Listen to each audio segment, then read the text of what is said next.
দীপ্ত সংবাদে আপনাদের সাথে আছি আমি ইয়াসমিন সুমনা। খুচরা পর্যায়ে বিদ্যুতের মূল্য বৃদ্ধির প্রস্তাব নিয়ে গণশুনানি চলছে রাজধানীর কৃষিবিদ ইনস্টিটিউট মিলনায়তনে।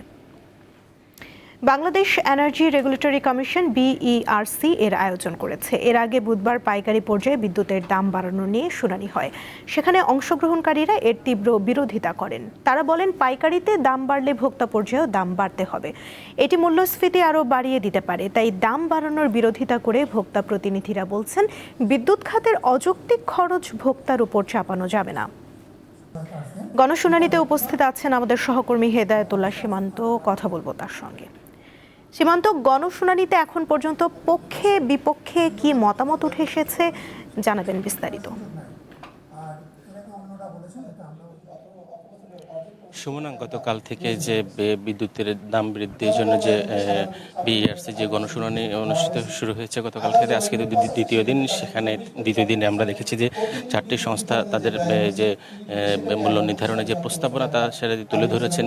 সেখানে ডেস্কো, নেস্কো এবং কি এই যে পল্লী বিদ্যুৎ, তারা তাদের সে প্রস্তাবনা তুলে ধরেছেন। এই মুহূর্তে যে কমিশনের পক্ষ থেকে সে মূল্যায়ন তুলে ধরছেন এবং সেখানে এখন পর্যন্ত 4টি সংস্থা তাদের প্রস্তাবনা তুলে ধরেছেন। গতকালকে আমরা যদি একটু আপনার মাধ্যমে দর্শককে জানাতে চাই, সেখানে প্রথম দিনে বিদ্যুৎ উন্নয়ন বোর্ড বা PDB জানায় বর্তমানে প্রতি ইউনিট বিদ্যুতের পাইকারি দর 60 টাকা 4 পয়সা হলেও উৎপাদন খরচ পড়ছে 13 টাকা 19 পয়সা। ফলে বছরে ঘাটতি দাঁড়িয়েছে প্রায় 60,000 কোটি টাকা। মধ্যপ্রাচ্য যুদ্ধের প্রভাবে চলতি অর্থ বছরে সেটি দাঁড়িয়ে 63,000 কোটি টাকা ছাড়িয়ে যাওয়ার আশঙ্কা করছেন। বর্তমানে ঘাটতি প্রতি ইউনিটে 1 টাকা 20 পয়সা থেকে 1 টাকা 50 পয়সা পর্যন্ত দাম বাড়ানোর প্রস্তাব করেছে PDB, যা আগামী 1 জুন থেকেই কার্যকর করতে চায় তারা।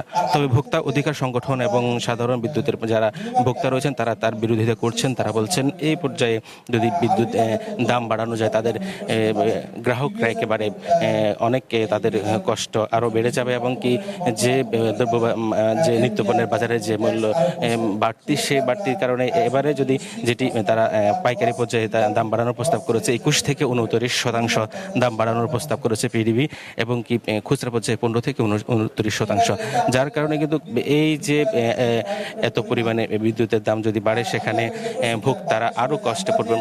কারণ হচ্ছে একদিকে জ্বালানি তেলের যে সংকট, অন্যদিকে এখন যদি সেই বিদ্যুতের দাম বাড়ানো হয় তাহলে ভোক্তারা একেবারে পিষ্ট হবেন। অর্থাৎ তাদের যে কষ্টে, তাদের যে পকেটের টাকা কাটা যাবে, সেই ঘাটতি মেটানোর বিষয়ে তারা তো বলছেন যে বাংলাদেশের যে বিদ্যুতের লস এবং কি যে সিস্টেম লস হচ্ছে সেগুলো মেটানো এবং যে অনিয়ম হচ্ছে অনিয়মগুলো দূর করে সেই ঘাটতি মেটানো যায়। কিন্তু গ্রাহকদের পকেট থেকে সেই ঘাটতি মেটানোর জন্য যেটি নির্ধারণ করা হচ্ছে সেটি কোনোভাবেই সমীচীন হবে না এবং কি তারা, আমরা কনজিউমার অ্যাসোসিয়েশন যারা বলছেন, তারাও সেই বিষয় তুলে ধরছেন যে সিস্টেম লস এবং যে বিদ্যুতের যে অনিয়ম, ওই যে অনিয়মগুলো ঠেকিয়ে সেই ঘাটতি মেটানোর জন্য। কিন্তু সাধারণ গ্রাহকের পকেটের টাকা কাটিয়ে সেটি কোনোভাবে সমীচীন হবে না, কারণ ইতিমধ্যেই ভোক্তারা তাদের সেই বিভিন্ন পর্যায়ে নিত্যপণ্যের বাজারে যে দাম বৃদ্ধি, সব কিছু জন্য কিন্তু তারা অনেক ভোগান্তিতে আছেন। পাশাপাশি তারা অনেক কষ্টে রয়েছেন। এর মধ্যে যদি বিদ্যুতের দাম বাড়ানো হয়, তাদের সেই কষ্ট আরও বেশি বেড়ে যাবে।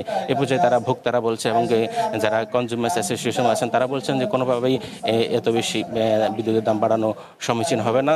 সেই বিষয়টি সরকারকে এবং কি যারা BERCর প্রতি আহ্বান জানিয়েছেন, সেটি যেন তাদের ভোক্তাদের যে তাদের সহনীয় পর্যায়ে রাখা হয়। সুমনাই ছিল আমার কাছে BERCর যে বিদ্যুতের দাম বৃদ্ধি যে গণশুনানি, সেই শুনানির সর্বশেষ তথ্য। আমাদের সাথে যুক্ত ছিলেন সহকর্মী হেদায়েতুল্লাহ সীমান্ত।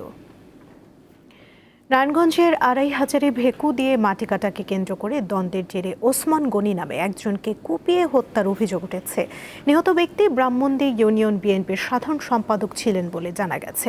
গতরাত আনুমানিক 1:45টার দিকে উপজেলার দুপতারা ইউনিয়নের পাঁচগাঁও চরপাড়া এলাকার বিল সংলগ্ন কাউন্দার চক এলাকায় এই ঘটনা ঘটে। পুলিশ ও স্থানীয়রা জানান, এলাকায় ভেকু দিয়ে মাটি কাটাকে কেন্দ্র করে দীর্ঘদিনের বিরোধ চলছিল। এর জেরে একদল লোক ওসমান গনির ওপর হামলা চালায়। পরে স্থানীয়রা তাকে উদ্ধার করে স্থানীয় হাসপাতালে নিয়ে যান। পরে ঢাকায় আনার পথে ওসমান গনির মৃত্যু হয়। হত্যায় জড়িত সন্দেহে 4 জনকে আটক করেছে পুলিশ। ঘটনাস্থলে ছিলেন আপনারা? আসলে ঝিনাইদহের কোটচাঁদপুরে সাবদারপুর রেল স্টেশন এলাকায় মালবাহী ট্রেনের একটি বগি লাইনচ্যুত হয়। এতে সাময়িক বন্ধ হয়ে যায় খুলনার সাথে রাজশাহী সহ উত্তরবঙ্গ ও ঢাকা রুটের ট্রেন চলাচল। বৃহস্পতিবার ভোর রাতে কোটচাঁদপুরের সাবদারপুর রেল স্টেশন এলাকায় এই ঘটনা ঘটে। স্টেশন মাস্টার গোলাম রসুল নয়ন জানান, খুলনার মোংলা থেকে ছেড়ে আসা ঈশ্বরদীগামী একটি মালবাহী ট্রেন সাবদারপুর স্টেশনের কাছে পৌঁছালে রাত ৩টার দিকে পেছনের একটি বগি লাইনচ্যুত হয়। এতে বন্ধ হয়ে যায় খুলনার সাথে রাজশাহী সহ উত্তরবঙ্গের রেল চলাচল। সকাল 7টায় খুলনা থেকে একটি উদ্ধারকারী ট্রেন ঘটনাস্থলে পৌঁছে উদ্ধার কাজ সম্পন্ন করে। সকাল 8টায় ট্রেন চলাচল স্বাভাবিক হয়েছে বলে জানিয়েছেন স্টেশন মাস্টার গোলাম রসুল নয়ন।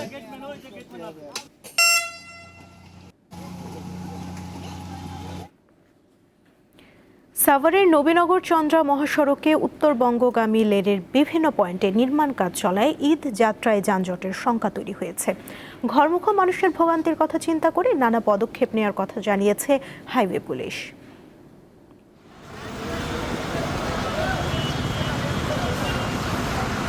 সাভারের নবীনগর চন্দ্রা মহাসড়কের বাইপাইল থেকে শ্রীপুর পর্যন্ত উত্তরবঙ্গগামী লেনের কয়েকটি পয়েন্টে চলছে ঢাকা আশুলিয়া এলিভেটেড এক্সপ্রেসওয়ের নির্মাণ কাজ। এতে বিভিন্ন স্থানে মূল সড়ক শুরু হয়ে গেছে, সাথে আছে খানাখন্দ। এই পথে প্রতিদিনই যানজট সৃষ্টি হচ্ছে। বিশেষ করে বিকেলের দিকে শিল্প কারখানা ছুটি হলে যানজটের মাত্রা বেড়ে যায় কয়েক গুণ। কখনো কখনো 10 মিনিটের পথ পাড়ি দিতে লেগে যায় 1.5 থেকে 2 ঘন্টা। দেখেন, এই জায়গাটার ভালো করার জন্য এলিভেটেড হচ্ছে, কিন্তু আলটিমেটলি যতদিন না এলিভেটেড হবে ততদিন পর্যন্ত এই জ্যাম লেগে থাকবে। রাস্তার কাজ হচ্ছে। এই এলিভেটেডের জন্য রাস্তা ছিল আগে 3টা, এখন রাস্তা হয়ে গেছে একটার কারণে 3 রাস্তার গাড়ি এক রাস্তায় হয়েছে। জ্যামজটের আড্ডাখানাই বলা চলে বাইপেলে। তো এটা তো প্রতিদিন একটা ভোগান্তি জায়গা হয়ে গেছে এখন, এবং প্রশাসনের যে উদ্যোগটা সেটা কঠোরভাবে একটু যদি কড়াকড়ি করা হয়, সেটা দেখবেন জ্যামজট অনেকটুকুই নিরসনে এবং যাত্রীরা যারা আছে স্বস্তিতে বাড়িতে চলাফেরা করতে পারবে। গাড়ি কম, তাই 3 ঘন্টা 4 ঘন্টা করে জাম ঠেলা রাখতেছে। সামনে তো বলাই যাবে না, সকালে এসে এখন কবে যাবো তার তো আর ঠিক নাই। ঈদ টাইমটাই যে যানজট আমরা যাত্রী নিয়ে পরাভোগ করতেছি, এটা যদি না হয় অবস্থা খুব ভয়ঙ্কর। এত জ্যামজট থাকলে কি আর রাস্তা ক্লিয়ার থাকে? সাভার হাইওয়ে পুলিশ জানিয়েছে, ঈদ যাত্রার নির্বিঘ্ন ও স্বস্তিদায়ক করতে অতিরিক্ত হাইওয়ে পুলিশ, ট্রাফিক পুলিশ ও জেলা পুলিশ মোতায়েন করা হবে। এবং এই ঈদ উপলক্ষে যাতে সাধারণ মানুষের পাশাপাশি পশুবাহী যানবাহন নির্বিঘ্নে চলাচল করতে পারে এবং প্রত্যন্ত অঞ্চল থেকে ঢাকামুখী যে সমস্ত যানবাহন আসে নির্বিঘ্নে আসা যাওয়া করতে পারে, সেজন্য আমাদের বাড়তি তৎপরতা জোরদার করা হবে। সাভারের এই মহাসড়ক ব্যবহার করে ঈদে বাড়ি যায় উত্তরবঙ্গের অন্তত 20 জেলার মানুষ। কামরুন নাহার, দীপ্ত, বার্তা কক্ষ। কুরবানির ঈদকে ঘিরে ক্রেতার সমাগম বাড়ছে যশোর, কুষ্টিয়া ও মেহেরপুরের পশুর হাটে। সে সময় পশু পরিচর্যায় ব্যস্ত সময় পার করছেন খামারিরা। এদিকে সীমান্ত দিয়ে অবৈধভাবে গরুর প্রবেশ ঠেকাতে প্রস্তুত প্রশাসন, আইন শৃঙ্খলা বাহিনী। মহিদুল জামান কাজল, বাড়ি যশোর সদরের সীতারামপুর গ্রামে। শখ করে তিনি 2017 সালে মাত্র 5টি গরু নিয়ে খামার শুরু করেন। বর্তমানে তার খামারে রয়েছে 42টি গরু। মহিদুলের খামারের বিশেষ আকর্ষণ আমেরিকান ব্রাহ্মা জাতের গরু। বর্তমানে গরুটির ওজন দাঁড়িয়েছে প্রায় 950 কেজি। দাম চাওয়া হচ্ছে 14.5 লাখ টাকা। প্রতি বছরে আমার একটা দুটো বড় গরু থাকে, এবছর অবশ্য 6টা বড় গরু হয়েছে। তো সবচেয়ে আছে বড় গরু যেটা মানে সেটা হলস্টাইন ফ্রিজিয়ান, ওয়েট বেশি, কিন্তু দামি গরু সবচেয়ে বেশি হলো আমেরিকার হলো ব্রাহ্মা। এছাড়া তার খামারে দেশি বিদেশি বিভিন্ন জাতের গরু রয়েছে। জেলা প্রাণী সম্পদ কর্মকর্তা জানান, এবছর যশোরে প্রায় 20টি গরুর হাট বসেছে। প্রস্তুত রয়েছে প্রায় 1,13,000 পশু। যশোর জেলার প্রায় 13,600 খামারি 1,17,000 গরু ছাগল হৃষ্টপুষ্টকরণ করেছে। যে সমস্ত খামারি এই সমস্ত গরু ছাগল হৃষ্টপুষ্টকরণ করেছে, তারা বা তাদের বাড়ি যে আমরা দেখতে পেয়েছি সম্পূর্ণ নিরাপদ স্বাস্থ্যসম্মত উপায়ে সেই খামারি তার গরুটি হৃষ্টপুষ্টকরণ করেছে। এদিকে কুষ্টিয়ায় হাটের ঝামেলা এড়াতে আগে ভাগেই অনেকে খামার থেকে পশু কিনছেন। এখানে আপনার লাইভ ওয়েটে আমার এই গরু বিক্রি হচ্ছে, আপনি বায়না করে রাখি যেতে পারছেন, আপনার ঈদের দিন পর্যন্ত গরু নিতে পারবেন। এবছর কুষ্টিয়ায় 19,000 খামারে 2 লক্ষাধিক গবাদি পশু প্রস্তুত করা হয়েছে। গরুর অনুপ্রবেশ ঠেকাতে সীমান্তে বাড়তি নজরদারি করছে বিজিবি। কুরবানিকে সামনে রেখে ডেফিনেটলি আমাদের সতর্কতা আরও বাড়ানো হয়েছে আমাদের সাইড থেকে। শূন্য লাইনে টহল আমরা আগের চাইতেও বাড়িয়েছি। অ্যাটলিস্ট কুষ্টিয়ার এই সীমানা দিয়ে গরু প্রবেশ করা সম্ভব। এদিকে দিনরাত গবাদি পশুর পরিচর্যায় ব্যস্ত সময় পার করছেন মেহেরপুরের খামারিরা। ভালো জাতের মানের গরু এখানে সংগ্রহ করে নিয়ে এসে অনেক যত্ন সহকারে অনেক ভালো করে লালন পালন করে এদেরকে বড় করে কুরবানির উপযুক্ত করে তারপরে বিক্রি করে। যে গরুগুলো যে খাবারগুলো দেওয়া হয় সেগুলো কোনো কেমিক্যাল জাতীয় কোনো খাবার দেওয়া হয় না। আমাদের যে দেশীয় খাবার সেগুলো আমরা নিজেরা তৈরি করে তাদেরকে খাওয়াই। জেলা প্রাণী সম্পদ বিভাগ জানিয়েছে মেহেরপুরে প্রায় 1,72,569টি পশু প্রস্তুত করেছেন খামারিরা। বিপরীতে মাত্র 90,234টি পশুর চাহিদা রয়েছে। অনির্বাণ সাহা, দীপ্ত, বার্তাকক্ষ। নওগাঁয় কোরবানির পশুর হাটে ক্রেতার সমাগম বাড়ছে। মাঝারি আকারের গরু বিক্রি হচ্ছে বেশি। জেলার পরিস্থিতি তুলে ধরছেন আব্দুর রউফ। নওগাঁয় জমে উঠেছে কোরবানি পশুর হাট। প্রতিটি হাটই এখন ক্রেতা বিক্রেতাদের পদচারণায় মুখর হয়ে উঠেছে। বিশেষ করে এবার জেলার বিভিন্ন হাট ঘুরে দেখা গেছে যে 90 থেকে 1.5 লাখ টাকার মধ্যে যে গরুগুলো রয়েছে সেই সব গরুগুলো ক্রেতারা বেশি কিনছে।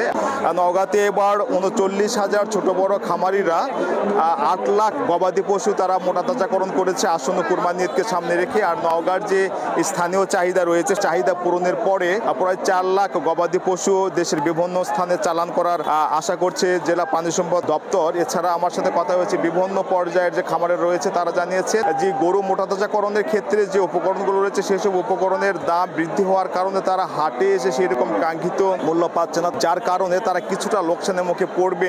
যে নওগাঁ জেলায় যে 2 শতাধিক ছোট বড় হাট রয়েছে, প্রতিটি হাটে শান্তিপূর্ণভাবে ক্রেতা বিক্রেতারা কোরবানি উপলক্ষে পশু ক্রয় বিক্রয় করতে পারবেন, সেই লক্ষ্যে ব্যাপক নিরাপত্তার ব্যবস্থা গ্রহণ করা হয়েছে, এমনটি জানানো হয়েছে জেলা পরিষদের পক্ষ থেকে। নওগাঁ থেকে পশুর হাট নিয়ে ছিল আমাদের সর্বশেষ তথ্য। ঈদকে সামনে রেখে মশলার সরবরাহ বেড়েছে দেশের বড় পাইকারি বাজার চট্টগ্রামের চাকতাই খাতুনগঞ্জে। ভারতীয় মশলা আসায় এবার দাম কম বলে জানান ব্যবসায়ীরা। বাগেরহাটের হাট বাজারে বেড়েছে চুই ঝালের চাহিদা। কোরবানির ঈদ মানেই মাংসে এলাচ, দারুচিনি, জিরা সহ বিভিন্ন রকম মশলার ব্যবহার। তাই চট্টগ্রামের খাতুনগঞ্জে এবার মশলার পর্যাপ্ত সরবরাহ রয়েছে। আড়তদাররা জানান 1 বছরের ব্যবধানে মশলার দাম কমেছে প্রায় 30%। তবে অবৈধভাবে ভারতীয় মশলা আসায় এবার বাজারে প্রভাব পড়েছে বেশি। না, এবার খাতুনগঞ্জ মশলার বাজার একবারে কম, সবাই লস। ফার্স্ট পার্টি, আমরা সেকেন্ড পার্টি, থার্ড পার্টি সবাই লস, কেউ লাভ নেই। আমদানিকারকদের অভিযোগ, ভারত থেকে অবৈধভাবে মশলা আসায় ক্ষতিগ্রস্ত হচ্ছেন তারা, আর রাজস্ব হারাচ্ছে সরকার। বাইরে জিরা আসার কারণে আমরা জিরা বিক্রি করতে পারতেছি না।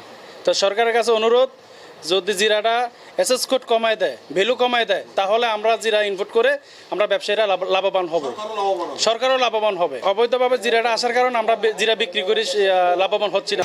এদিকে স্বাদ, ঘ্রাণ ও স্বাস্থ্য গুণের কারণে বাগেরহাটের চুই ঝাল ভোজন রসিকদের রান্নাঘরে আলাদা এক জায়গা করে নিয়েছে।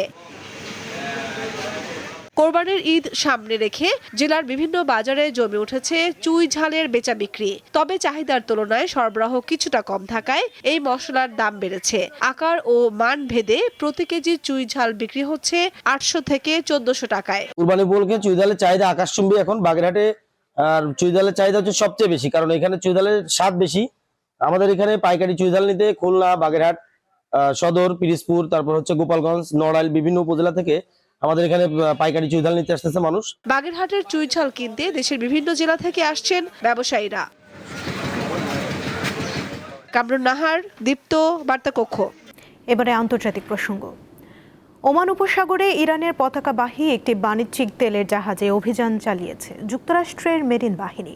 বুধবার যুক্তরাষ্ট্রের কেন্দ্রীয় কমান্ড সেন্টকম এ তথ্য জানায়। এক বিবৃতিতে বলা হয়, জাহাজটি যুক্তরাষ্ট্রের আরোপিত নৌ অবরোধ ভাঙার চেষ্টা করছিল।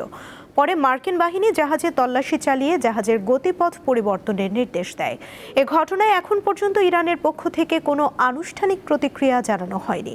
সেন্টকম আরও জানিয়েছে, ইরানের বিরুদ্ধে নৌ অবরোধ কার্যকর হওয়ার পর থেকে এ পর্যন্ত মার্কিন বাহিনী মোট 91টি বাণিজ্যিক জাহাজের গতিপথ পরিবর্তন করতে বাধ্য হয়েছে।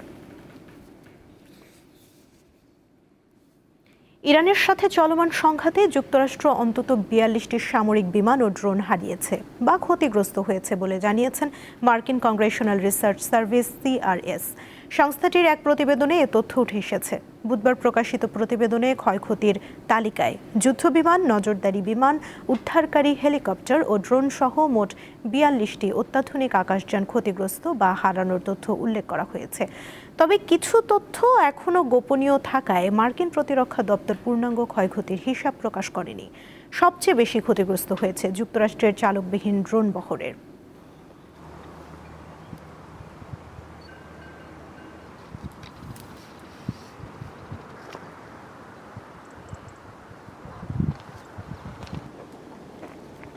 তীব্র গরমের শহর দুবাইয়ে এবার হিমাঙ্কের নিচে 4 ডিগ্রি তাপমাত্রায় দৌড়ালেন শত শত মানুষ। অবাক লাগলেও সত্যি, সপ্তমবারের মতো সেখানে অনুষ্ঠিত হলো ব্যতিক্রমী এই ক্রীড়া আসর। সংযুক্ত আরব আমিরাতের ইয়ার অফ দ্য ফ্যামিলির উদ্যোগে আয়োজিত এই হিমশীতল বরফ ম্যারাথনে অংশ নেন বিভিন্ন দেশের নানা বয়সী প্রতিযোগী। চারদিকে বরফে ঢাকা, দর্শকদের উচ্ছ্বসিত সমর্থন আর চিৎকারের মাধ্যমে -4 ডিগ্রি সেলসিয়াস তাপমাত্রায় ফিনিশিং লাইনের দিকে প্রতিযোগীরা। মধ্যপ্রাচ্যে প্রথম ব্যতিক্রম এই আয়োজন। DXB স্নো রানের সপ্তম আসর এবারও ছিল জমজমাট। বরফ ঢাকা ট্র্যাক পাড়ি দিয়ে ফিনিশিং লাইন অতিক্রমের পর সবার গলাতে উঠেছে পদক।